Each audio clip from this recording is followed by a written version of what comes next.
His 10, Excellency 9, Benigno 8, S. Aquino III. 6, 5, 4, 3, 2.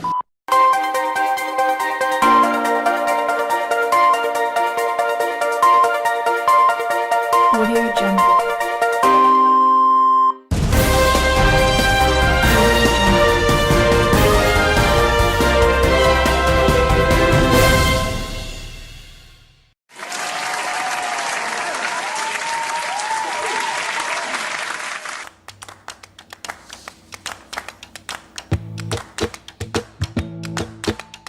Baby, baby, baby, baby, heaven sent you. Maybe, maybe, maybe, maybe we were meant to be together, be forever. Two little hearts go boom, boom, boom, boom, boom, boom.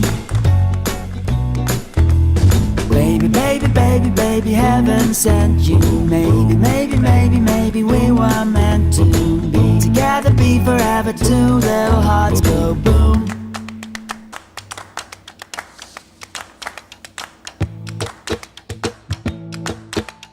Baby, baby, baby, baby, heaven sent you. Maybe, maybe, maybe, maybe we were meant to be together, be forever. Two little hearts go boom, boom, boom, boom, boom, boom. Tungkol po sa pamamahala po ng ni Pangulong Aquino. Sa ngayon kasi lahat ng pangako wala, pati performance, maraming bilihin, puro mahal, pamasahe mahal, pero yung sweldo hindi naman tataas din. Ano mo lang sa mga saya ng gobyerno, puro mga pandin niya, puro palpak sa bigas, sa mga bilihin, yun. Crime rate na rin, puro sablay.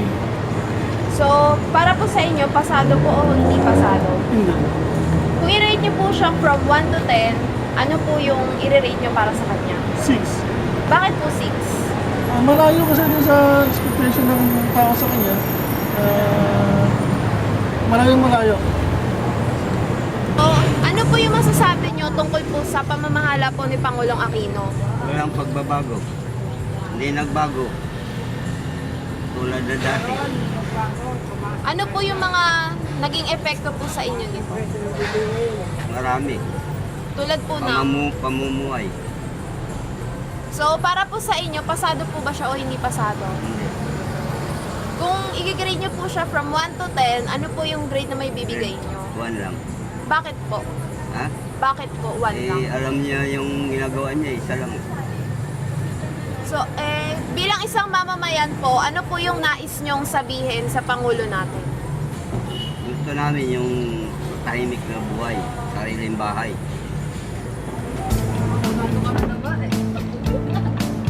Uy! Anong grade mo? Lagi na lang pasado yan. Kayo ba? Pasado o hindi pasado? Si Pangulo Aquino sa inyo. At ano po yung masasabi niyo po tungkol sa pamamahala po ni Pangulong Aquino? Bakit ano lang ko sabihin? Sabi ko, hindi lang naman si Aquino kailangan hindi magandang mamahala. Lahat, kahit sinong presidente, wala namang magandang pinatatakbo sa bansa natin. Kasi lahat kilak-kilak. Ano po yung naging epekto po ng pamamahala po niya sa inyo? Wala. Wala. So para po sa inyo, pasado po ba siya o hindi pasado? Hindi. Kung i-rate niyo po siya from 1 to 10, ano po yung grade na ibibigay niyo sa kanya at bakit? Siguro dahil dos. Bakit po dos? Ha? Bakit po dos? Buti nga nabigyan ko pa siya ng dos kahit konti. So bilang isang mamamayan po, ano po yung gusto niyo sabihin sa Pangulo natin kung nakikinig man po siya kayo? Ha? Sana hindi siya nakikinig sa mga nasa likod niya. Kailangan gumawa siya ng sarili Ano niya. masasabi niyo po sa pamamahala po ni Pangulong Aquino? Para sa akin kasi yung pamamahala niya ngayon, marami tayong nakikita yung negative na nangyayari sa pamamahala. So para po sa inyo, pasado po ba siya o hindi pasado? pasado? Kung ano naman, kung titignan naman natin yung mga nagawa niya, pasado naman siya. Siyempre, bilang Pangulo, may mga ginagawa rin naman siya para sa bansa.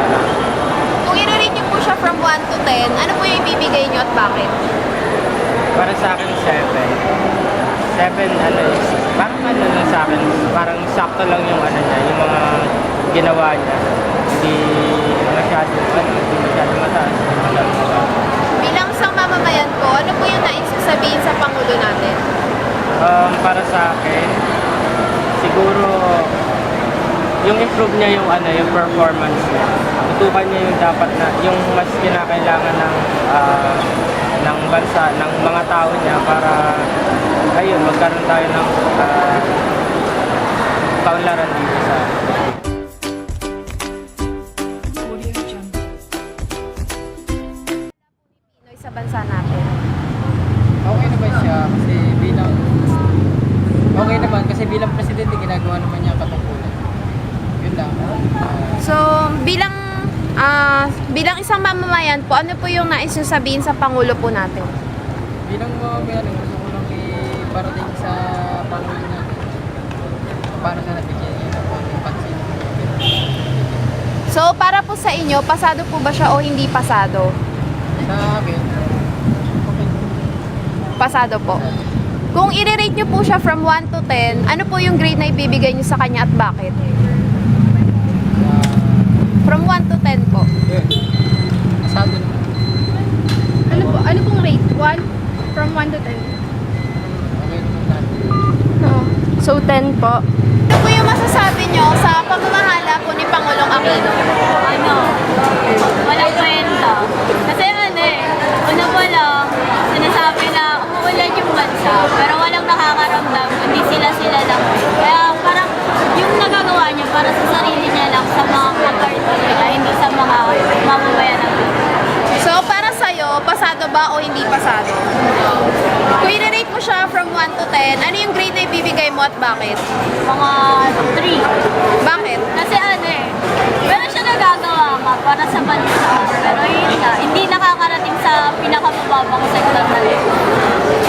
Bilang isang mamamayan, ano yung nais mong sabihin sa Pangulo natin kung naririnig ka man niya ngayon? Wika na sa inyo.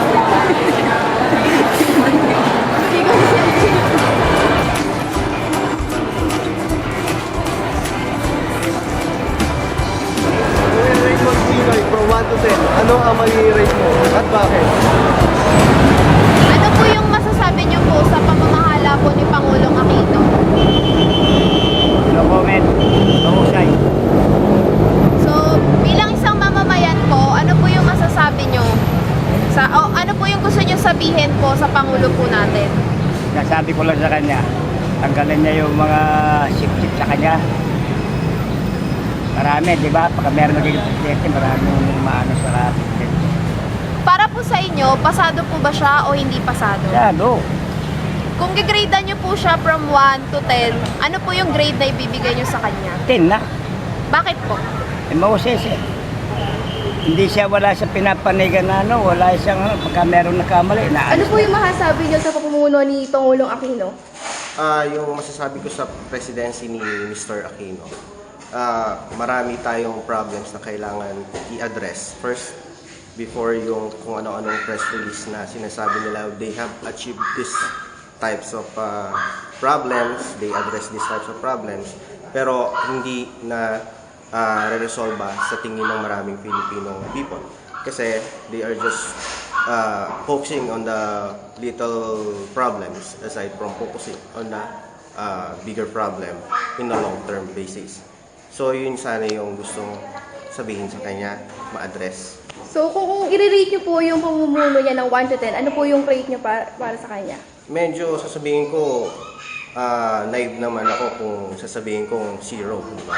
So just to be fair, sasabihin ko sa kanya, ang score ko is 6 kasi may effort pa naman din siya kahit paano.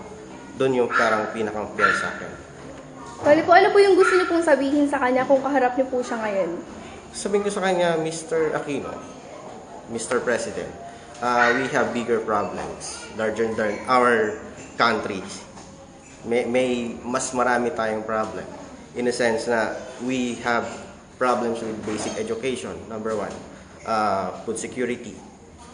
We have problems with law enforcement. And at the same time, we have problems having decent jobs here in the Philippines. So, yung problems na yun, kung ma-address na, hindi na siguro laalis yung mga OFWs natin here in the Philippines to seek better opportunities outside our country. So, yun sana, ma-address mo, Mr. President. Ano po yung masasabi niyo sa pamumuno ni Pangulong Aquino? Basically, okay naman yung mga reforms niya. Ang problema lang sa kanya is that hindi yung mga mayayaman, sila pa rin yung mayayaman. Tapos, like halimbawa, yung Kuwangko, if you can look at yung mga investment ng gobyerno, yung kanyang, yung kanang kamay ng kamay niya si Kuwangko, siya yung nananalo sa mga biddings like si Ramon Ang. Siya yung pinagbigo, while the Ayalas and hindi sila nagkakaroon ng malaking projects with the government. Yung land reform program, thank you. Yung land reform program, hindi binibigay yung para sa mga tao. Like, halimbawa, ano ba namang malay nung magsasaka dun sa mga stocks, di ba? So, ang hinihingi ng magsasaka, lupa. Bakit bibigyan mo ng papel para sa titulo mo? Mga ganun. Maganda rin uncover yung mga corruption, pero yung corruption doon sa part ng Bureau of Customs, sa LTFRB, sa DOTC, hindi rin nare-resolve. Pinapalitan lang yung tao. So, yung mga party na dapat tingnan. Bali po, sumasang-ayon po ba kayo sa pamumuno niya? Siya na yung nakaupo eh. Whether I like it or not, siya na yung nandyan eh. So, hindi naman siya yung best of the best within the government. Bali po, kung i-rate niyo po siya ng 1 to 10, ano po yung rate niyo para sa kanya? 6 lang. Bakit po? Well, kasi lagi siya nakasandal. Well, sabi ko, hindi naman siya yung, as a voter, inaharap ko kasi dapat siya yung most brilliant sa buong Pilipinas, na Pilipino. Hindi naman siya ganun. And among those aspirants, ganun kasi dapat supposedly kasi ito, pag ako nag-apply ako yung nag-apply ng trabaho, hinahanap sa akin yung kakayanan ko dun sa posisyong ina-applyan ko.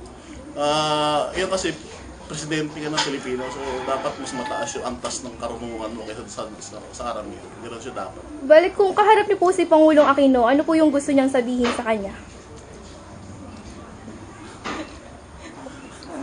Wala akong sasabi sa kanya. Wala pa din noon niya. Sige po. Ano po masasabi niyo sa pamumuno ni Pangulong Aquino? Hindi nga siya nangungurakot, pero wala naman siya masyadong nagagawa. Sang-ayon po ba kayo sa pamumuno niya? Makakaboto na ako, hindi ko siya boboto. Kung i-rate niyo po yung pamumuno niya ng 1 to 10, ano po yung rating para sa kanya? Ang mga 5. Kung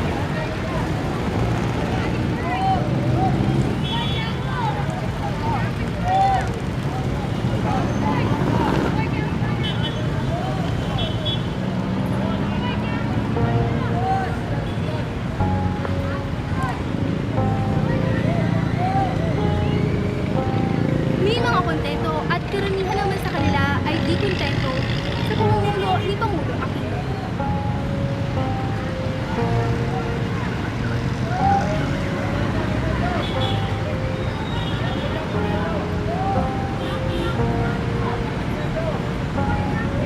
Itong tao ang sumakayo at tatlo sa kanila ang hindi sumakayo.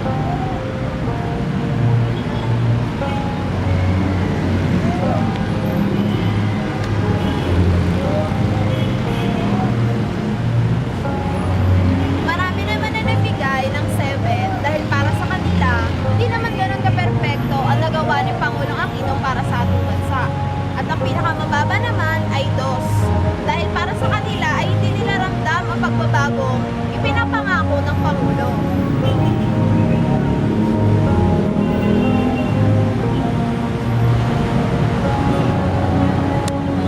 Bilang isang mamamayan, paminsan-minsan ay huwag natin tignan ang mga kamalian ng ating Pangulo.